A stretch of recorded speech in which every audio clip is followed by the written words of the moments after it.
Alright, it's about that time. Windshield is filthy. Every light on my dash is lit up like a Christmas tree. Let's go drive across the state. Alright, on the way to pick up a 2009 Kx450f. First fuel injected year. There's a couple goodies on it. Sunset, by the way. It's got a locked up crank, but it's got a recluse clutch, auto clutch. It's got a steering stabilizer. Whoa, buddy, getting in my lane. Windshield is atrocious. Alright, we're getting pretty deep into the trip here. I've got a sunflower seed filled belly.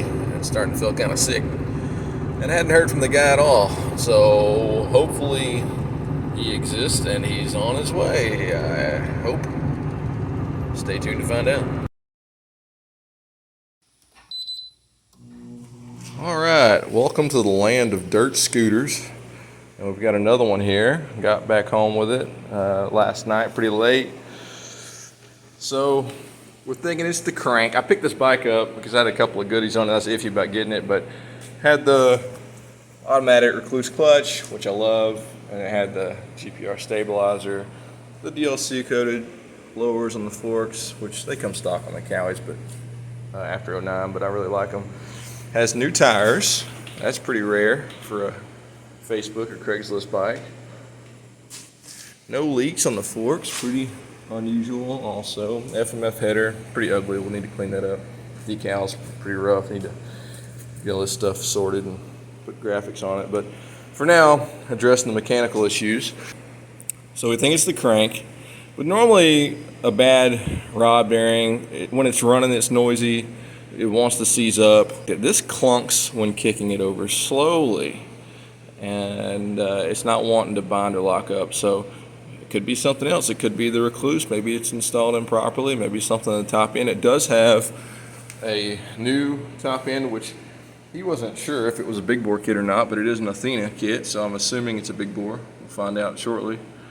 And let's find out if it's the crank or not. He said he hadn't checked the oil filter yet for shavings. Maybe you should start there. Well, would you look at this? And I tell people this all the time. Your oil filter, do not put it in backwards. Oil flows through here and into the filter. And what do you know? Backwards, which has probably destroyed the majority of this engine. Let's pull the plastics and check out the cylinder head.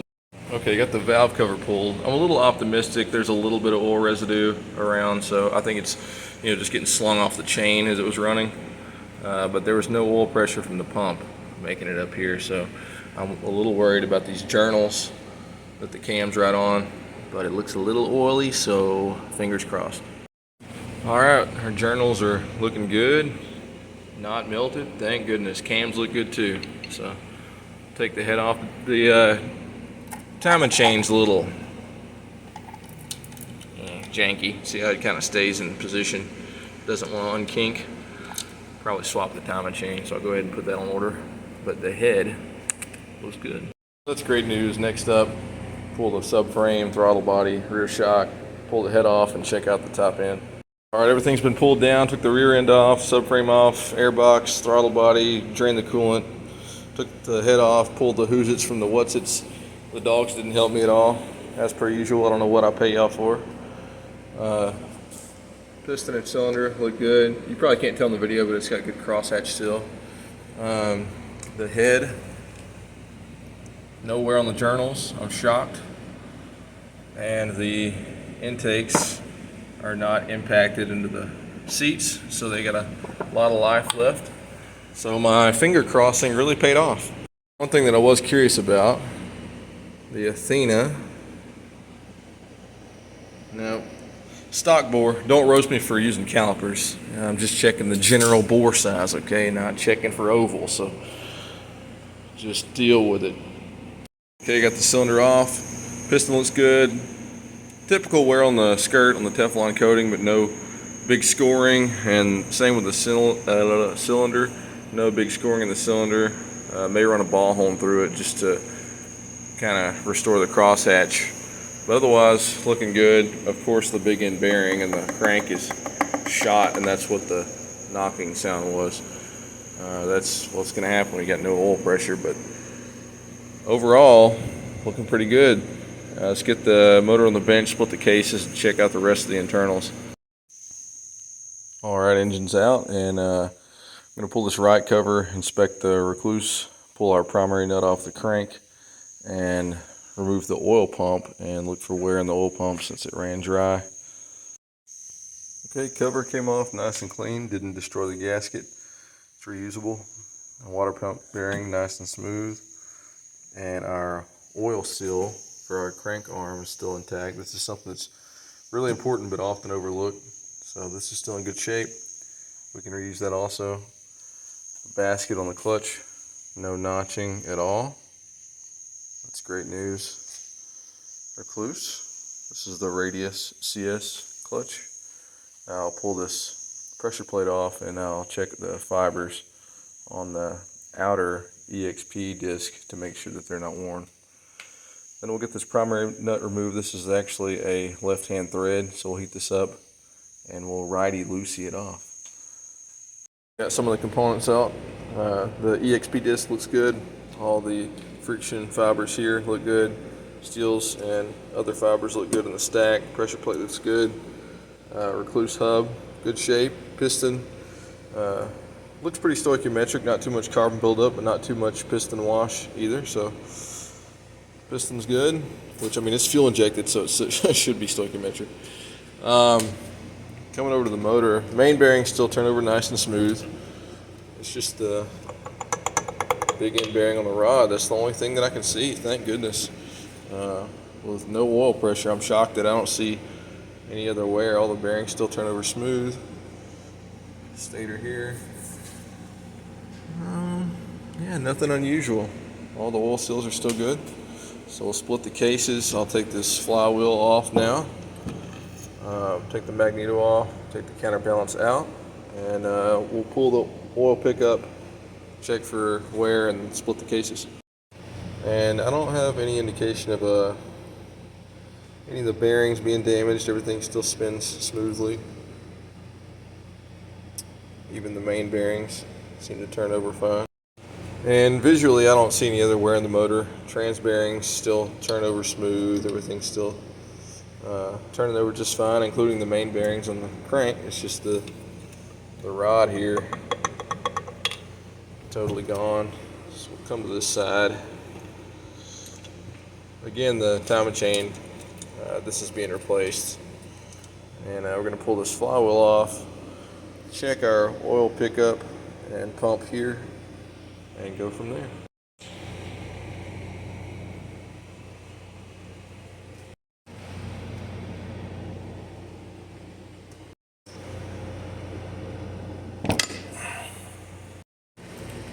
Cases are split. Everything looks great. Main bearing is smooth as silk. Counterbalance bearing, same thing. Transmission doesn't even make a sound. So we're looking really good. I got everything cleaned up the mating surfaces really well on both halves here. I need to clean these up a bit more. And we'll get some new gasket material on there, drop our crank in, and get her buttoned back up. Out with the old, in with the new. Alright, I got the liquid gasket on. I'll just do a pretty light coat. Last thing you want is this liquid gasket getting smashed in and clogging up an oil pickup somewhere, oil passageway.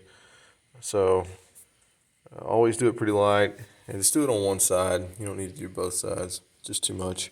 I did go through and picked up, because the last crank was bad and the needle bearings were starting to break down. I went through and cleaned out every little orifice for the magnet. I pulled the oil pickup here, cleaned out the screen, blew it out with the compressed air.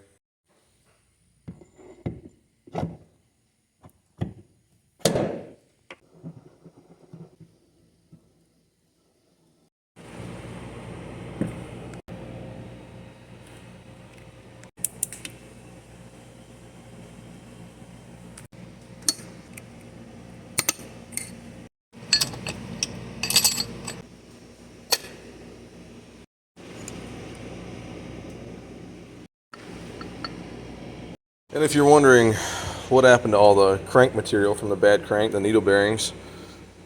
There they are, along with what looks like a tapeworm, which is silicone, I hope. Maybe that's what was wrong with the motor, it just had tapeworms.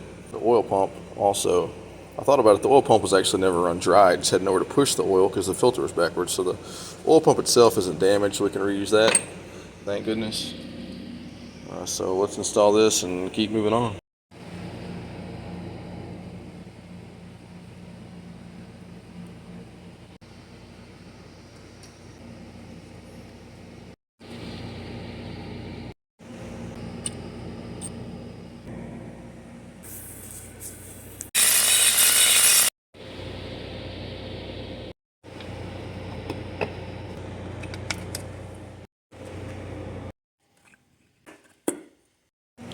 Well, the dingus that put the top end in originally didn't put any of the washers back on, and they're just gone, so I guess it's time for a trip to Ace Hardware.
Well,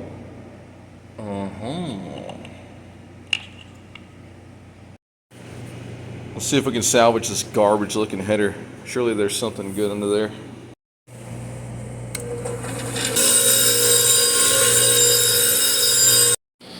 Well, it's better, but I don't know what this is that even the wire wheel wouldn't get off. I tried and tried, but it held strong, so I guess it goes with the bike. Doesn't look too bad on the bike.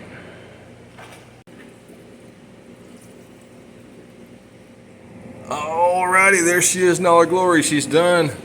Oiled up, gassed up, got coolant in it, went through the suspension to make sure there's no leaks.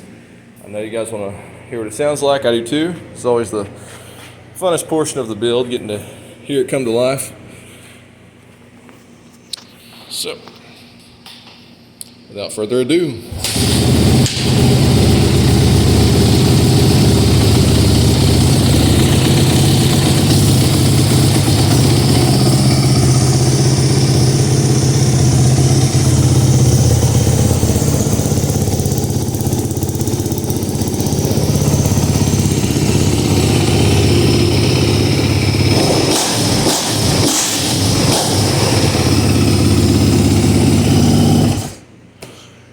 she's a mean fire-breathing machine. Sounds good. No leaks, no smoke. Throttle's really sensitive. Sounds great. I'm gonna get it cleaned up and take it for a little spin. Maybe adjust the recluse clutch. It's set to the standard settings right now, but there's a lot of variables that play there, so sometimes you got to tinker with it to fine tune it, finesse it, and then she'll be off to a new owner. Unless I fall in love with it, which is possible. I'm a sucker for the recluse clutch, and I do like these years of Cowie, so we'll see what happens. I always say that though, but I'm probably going to sell it, so let's get her washed up. All right, so after taking it for a quick rip around the pasture, noticed a couple things. One, no big deal here, but I noticed the sun fade on the plastics. I want to get that taken care of. And also, the rear end felt a bit odd. I noticed the chain was extremely tight, so it kind of messes with the suspension when the chain is that tight. So I went to adjust it. Of course, this is sheared off. It's common that these are stripped out. So oddly enough, both of these issues can be resolved with a torch. So let's get the torching.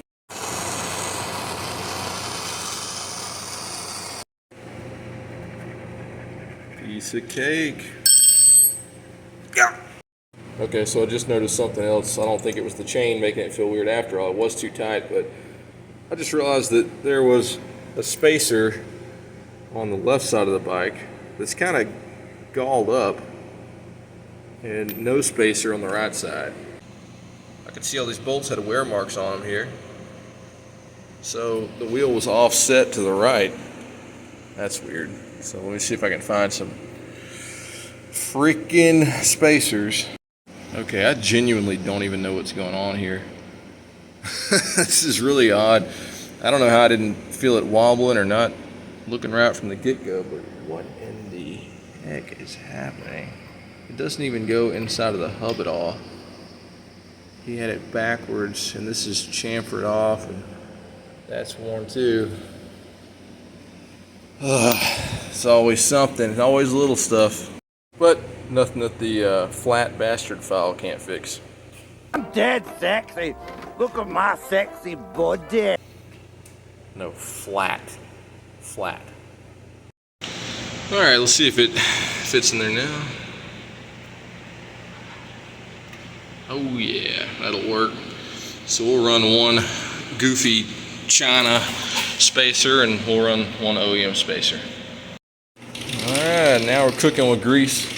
See, everybody makes fun of me for keeping all this stuff around like Fred Sanford, but hey, it comes in handy sometimes. Had the wheel spacer on deck, so let's go give it a test run. Alright, just took it for a test rip. Back wheel seems to be fine, rear end, the weirdness went away. The recluse seems to be set up really well, so we're gonna run with it. Let's get some photographs, get this puppy sold.